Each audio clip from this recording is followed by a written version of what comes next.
శాశ్వతశాల ఇది నా యేసు నివసించేశాల. ఎఫెసీయులకు రాసిన పత్రిక 4వ అధ్యాయం 1వ వచనం.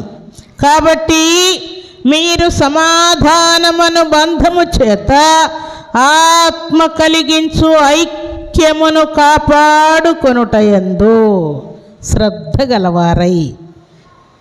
ఆత్మ ఏం చేస్తూ ఉన్నదంట? ఐక్యత కలుగజేస్తూ ఉన్నది. దేవుని యొక్క ఆత్మ కుటుంబములో భర్తతో, భార్యతో, తల్లితో, తండ్రితో, అన్నదమ్ములతో, అక్కచెల్లెలతో, బంధువులతో, రక్త సంబంధికులతో అందరితో ఐక్యత కలుగు చేస్తూ ఉంటుందంట. ఒకవేళ మీ శత్రువులు, మీ విరోధులు ఎవరైనా మిమ్మల్ని పలకరించారనుకోండి, అప్పటి నుండి మీరు మాట్లాడుకోవట్లేదు, అయితే వారే దేవుణ్ణి బట్టి మనం ఇలాగ ఉండకూడదు కదా అని ఎవరైనా మిమ్మల్ని పలకరించారనుకోండి, దేవుని యొక్క ఆత్మ ఏం చేస్తుంది? వాళ్ళు పలకరిస్తున్నారు కదా, నోరు మూసుకొని మాట్లాడు అని ఆత్మ నిన్ను గద్దిస్తుంది. కానీ ఆత్మ ఏం చేస్తూ ఉంటుందంట? ఐక్యత కలుగ చేయించున్నప్పుడు నీవే తొందరపడతావు. దేవుని యొక్క ఆత్మ నన్ను బలవంతము చేయించున్నది. ఐక్యతగా ఉండుటకు, సమాధానంగా ఉండుటకు, సంతోషంగా ఉండుటకు దేవుని యొక్క ఆత్మ నన్ను బలవంతము చేయించున్నది అని వారితో సమాధాన పడడానికి నువ్వు ప్లాన్ చేసుకుంటావు. వారు పలకరించగానే దేవుడు మంచి అవకాశం ఇచ్చాడని వెంటనే సమాధానమైపోతావు. ఆత్మ కలిగించు ఐక్యతను నువ్వు కాపాడుకుంటావు. అంతే. కాపాడుకొని దేవుని యొక్క ఆత్మ ఐక్యతను కాపాడుకొనుటయందు శ్రద్ధ కలిగిన వారై ఉండాలంట. ఐక్యతగా ఉండడానికి, సమాధానంగా ఉండడానికి, సంతోషంగా ఉండడానికి దేవుని యొక్క ఆత్మ ఎక్కడున్నా సరే ఐక్యత, ఐక్యత, సమాధానం, సమాధానం, సంతోషము, సఖ్యత కలుగు చేస్తూ ఉన్నదంట.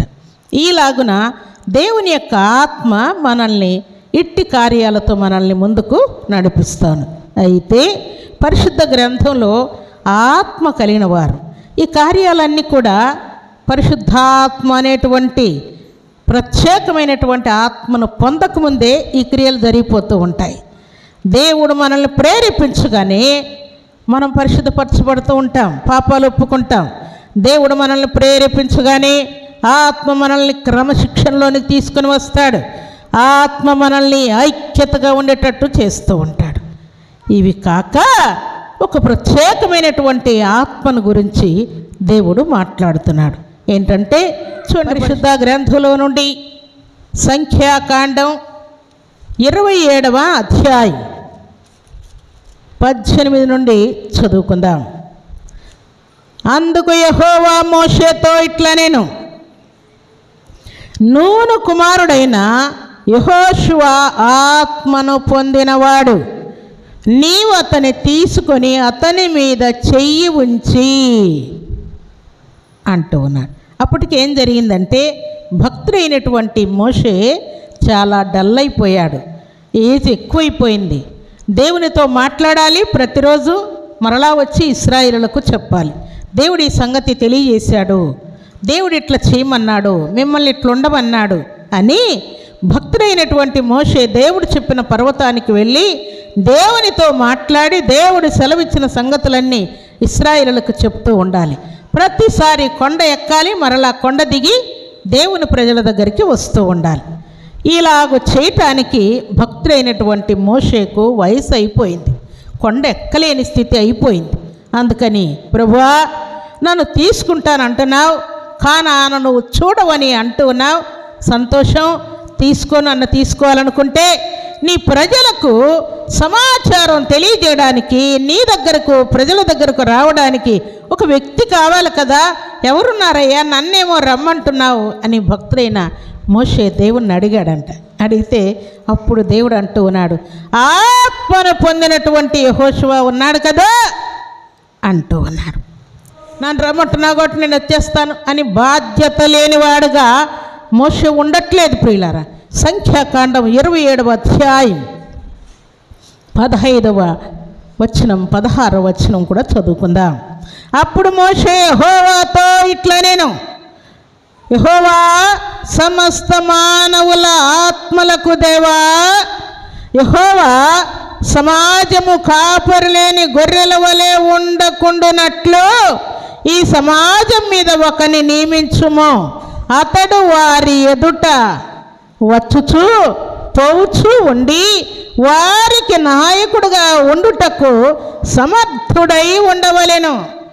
ఎవరినంటే వారిని పెట్టడానికి లేదు, ఎవరినంటే వారిని దేవుడు ఎన్నుకోడు. ప్రియులారా, నీకు నచ్చినట్టుగా, నీకు మెచ్చినట్టుగా, నీ మనసు చెప్పినట్టుగా, లేక నీ భర్త చెప్పినట్టుగా, లేక నీ భార్య చెప్పినట్టుగా, నీ తల్లిదండ్రులు చెప్పినట్టుగా, నీ ఫ్రెండ్స్ చెప్పినట్టుగా, నీ మనసు చెప్పినట్టుగా నువ్వు నడుచుకుంటే దేవుడు అలాంటి వారిని ఎన్నుకోడు. ప్రియులారా, ఇక్కడ భక్తుడైనటువంటి మోషే అంటున్నాడు, సమర్థుడైనటువంటి ఒక నాయకుడిని నీ దగ్గరకు, నీ ప్రజల దగ్గరకు పోవచ్చుండేటువంటి ఒక నాయకుడిని నియమించయ్యా అని దేవుణ్ణి వేడుకున్నప్పుడు దేవుడు యెహోషువ ఉన్నాడు కదా, ఆత్మను పొందినవాడు, అతని మీద చేతులుంచి నువ్వు ప్రార్థన చెయ్యి, ఆయన నీ తర్వాత సమస్త కార్యాలన్నీ చేస్తాడని దేవుడు మోషేతో మాట్లాడుతూ ఉన్నాడు.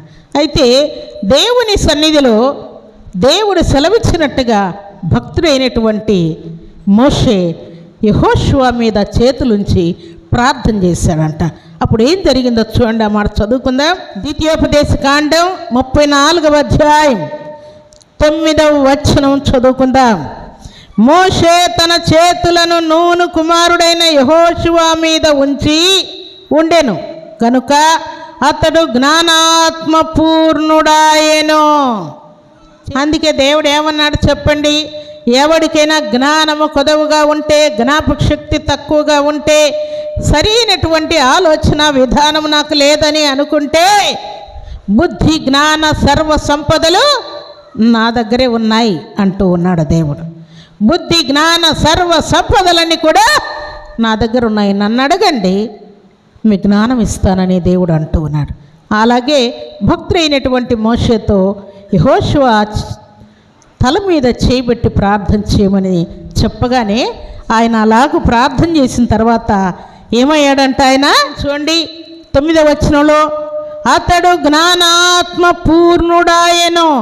జ్ఞానం వచ్చింది, ఆత్మ వచ్చేసింది, సంపూర్ణముగా దేవుని యొక్క జ్ఞానం చేత, ఆత్మ చేత ఆయన నింపబడినట్లు వ్రాయబడింది. అలాగే ఐక్యతతో నడిపిస్తూ ఉన్నదో ఆత్మ కార్యాలు భక్తుడైనటువంటి యెహోషువను జ్ఞాన ఆత్మ పూర్ణునిగా చేసెను. ఆత్మ భక్తుడైన దావీదుకు బహు రోషమును దైవ శక్తిని ఇచ్చెను.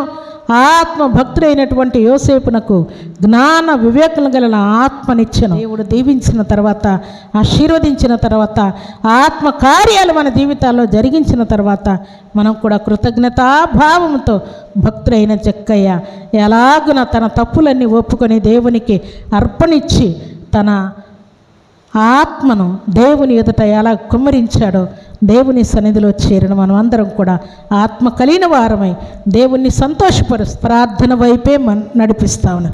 అందుకే ఈ 3 రోజుల ఉపవాస ప్రార్థనలో మీరు పాలు పంపులు పొందండి. దేవుని యొక్క పరిశుద్ధ ఆత్మ శక్తిని మీరు పొందుకోండి.